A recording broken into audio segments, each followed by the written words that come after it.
নন্দীগ্রামে ভোটে জিতবে কে? কত ভোটের ব্যবধানে জিতবে কোন দল? নন্দীগ্রামে ভোট এখনো ঘোষণা হয়নি, এখনো কোনো দল প্রার্থী প্রকাশ করেনি কে হবে নন্দীগ্রাম উপনির্বাচনে বাইপোলে তাদের প্রার্থী। তার আগে বেঙ্গল ভয়েসে আপনি জানতে পারবেন নন্দীগ্রামে এবার উপনির্বাচনে জিতবে কোন দল। শুধু তাই নয়, কোন দলের প্রার্থী কত ভোটের ব্যবধানে জিতবেন। ভাবা যায়? নন্দীগ্রাম সব সময় হট টপিকে থাকে। মনে রাখতে হবে বন্ধুরা, তিনটি কেন্দ্রে এখনো পর্যন্ত 2026-এ এবং 2024-এ লোকসভা নির্বাচনের পর বাইপোল বাকি রয়েছে। কিরকম? রেজিনগর ও নন্দীগ্রামে বিধানসভা উপনির্বাচন এবং বসিরহাট কেন্দ্রে লোকসভা উপনির্বাচন, এই তিনটি কেন্দ্রে বাকি।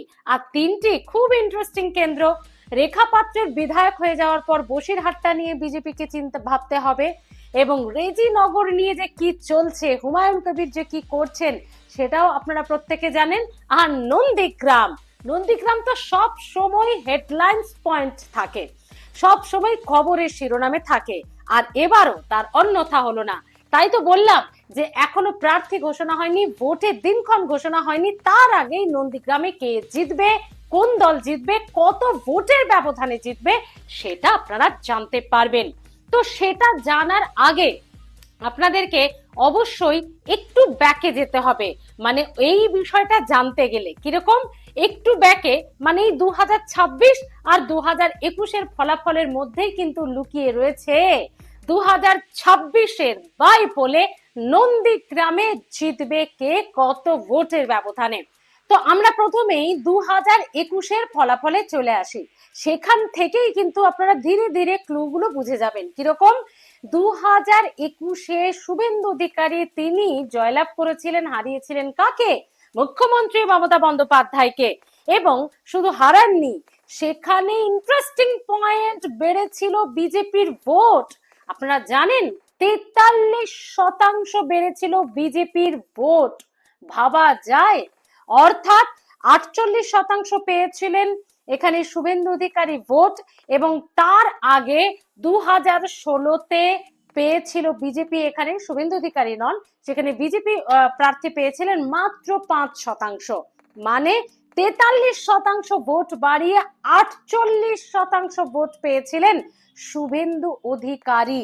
আর এদিকে 1956 ভোটে ব্যবধানে হেরেছিলেন মমতা বন্দ্যোপাধ্যায়। ইন্টারেস্টিং পয়েন্ট, 20% কাছাকাছি ভোট কমেছিল 2016 থেকে তৃণমূলের 2021-এ।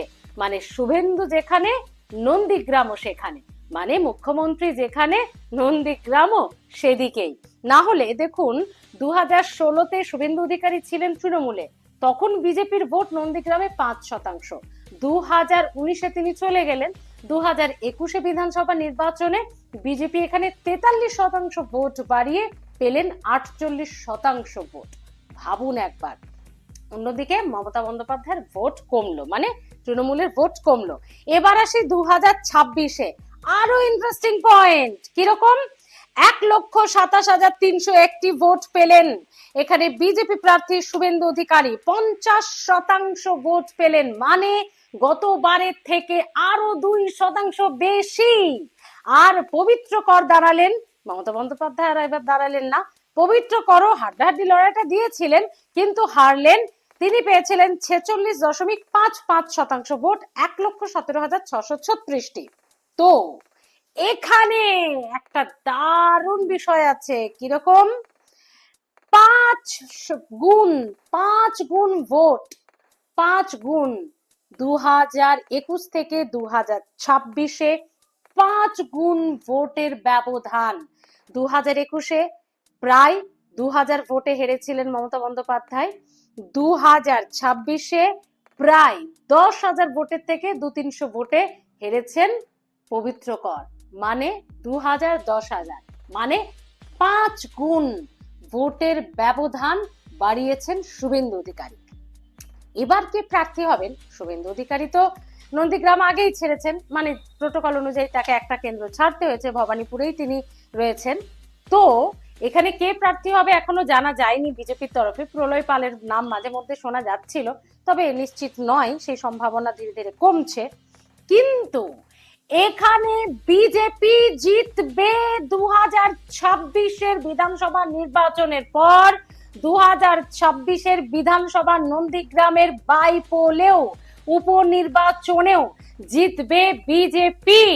এবং কত ভোটের ব্যবধানে জিতবে? 5 গুণ ভোটের ব্যবধানে জিতবে। 2021-এ 2000 ভোটের ব্যবধান, 2026-এর বিধানসভা নির্বাচনে 10,000 ভোটের ব্যবধানে, 2026-এর বাইপোলে তারও 5 গুণ। মানে কত হচ্ছে? বাপরে বাপ, 48-50,000-এর কাছাকাছি। আপনারা ভাবছেন এত জোর দিয়ে এই দাবি করছি কিভাবে? এত জোর দেওয়ার কারণ কি?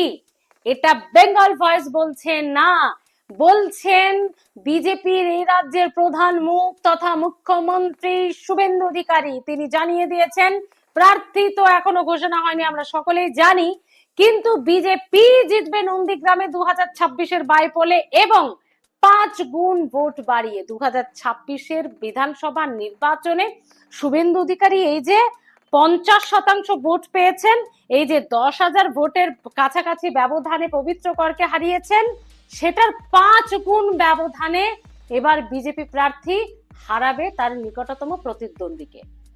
শুনুন শুভেন্দু অধিকারী কি বলছেন। আমি বলেছি স্থানীয় স্তরের নির্বাচনে কালীঘাট তৃণমূল বলুন আর ঋত তৃণমূল বলুন, দুপক্ষরই বেহাল অবস্থা, লোক পাবেন। আমি নন্দীগ্রাম নিয়ে কিছু বলিনি। নন্দীগ্রাম নিয়ে কি আপনাদের কিছু দ্বিধাদ্বন্দ্ব আছে নাকি? আমি 9,700 ভোটে জিতেছিলাম, তো আমার কগুণ বেড়েছে 1996 থেকে 1956 থেকে? 5 গুণ। তো এটার সঙ্গে 9,700 গুণিত 5 যুক্ত করে, তাহলে যেটা হয় সেটা হবে। আরে এখানে এগুলো নিয়ে কেন চর্চা করছেন আপনারা? এই জেলাতে এগুলো নিয়ে কেউ চর্চা করে নাকি?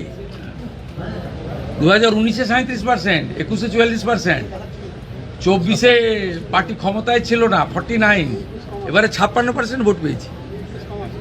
তৃণমূল দাঁড়িয়েছিল দুটো পিলারের উপরে, একটা পুলিশ আর একটা আইপ্যাক।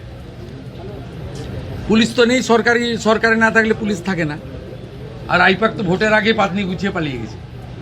2-4টা নিচের তলায় চ্যাং ম্যাং ছিল, সেগুলো দেখতে পাওয়া যাচ্ছে না। এর বিষয়টা অন্য জায়গায়, আমার মনে একটা অন্য প্রশ্ন। বুঝলাম শুভেন্দু অধিকারী আত্মবিশ্বাসের সঙ্গে বিষয়টা বলছেন ঠিকই, কিন্তু তৃণমূলের প্রার্থী হবে কে? আইএসএফ প্রার্থী দিতে পারে, সম্ভাবনা জোরালো দিয়েও ছিল 26-এ। সিপিএমও প্রার্থী দিতে পারে, সেও সম্ভাবনাও রয়েছে। কংগ্রেস কি করবে আমাদের জানা নেই, এবং অবশ্যই বিজেপিতে প্রার্থী দেবেই। কিন্তু তৃণমূলের প্রার্থী হবেন কে? মানে কোন তৃণমূল থেকে? আসল নাকি নকল? মানে পুরনো নাকি নতুন?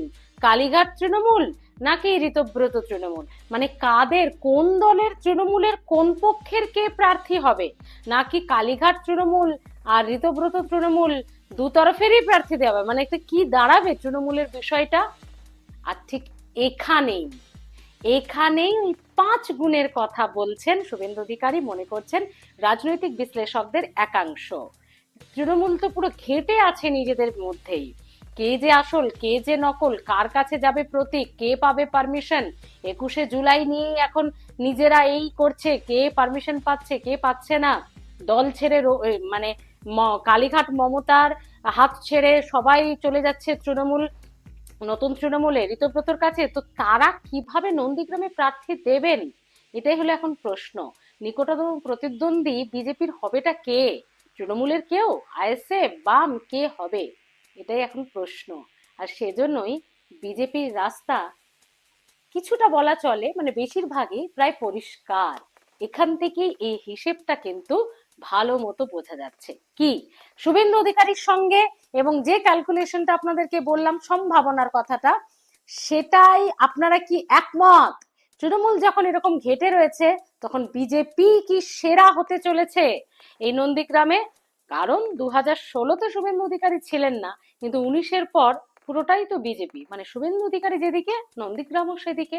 তাসিনী বিজেপিতে থাকুন আর তৃণমূলে থাকুন, নন্দীগ্রাম শুভেন্দু অধিকারীকে দেখেই ভোট দেয়, এটা মোটামুটি 16 না হলেও 21 থেকে মানে 16 থেকেই বোঝা গেছে। তো কি বলছেন আপনারা বন্ধুরা? অবশ্যই কমেন্ট বক্সে আপনার গুরুত্বপূর্ণ মতামত দিতে ভুলবেন না। নন্দীগ্রাম কি তাহলে এবার ফাঁকা মাঠেই গোল দেবে বিজেপি, এবং সেটা কি 5 গুণ? ভাবা যায়? জানাবেন মতামত। ভালো থাকুন, সাবস্ক্রাইব করে রাখুন বেঙ্গল ভয়েস।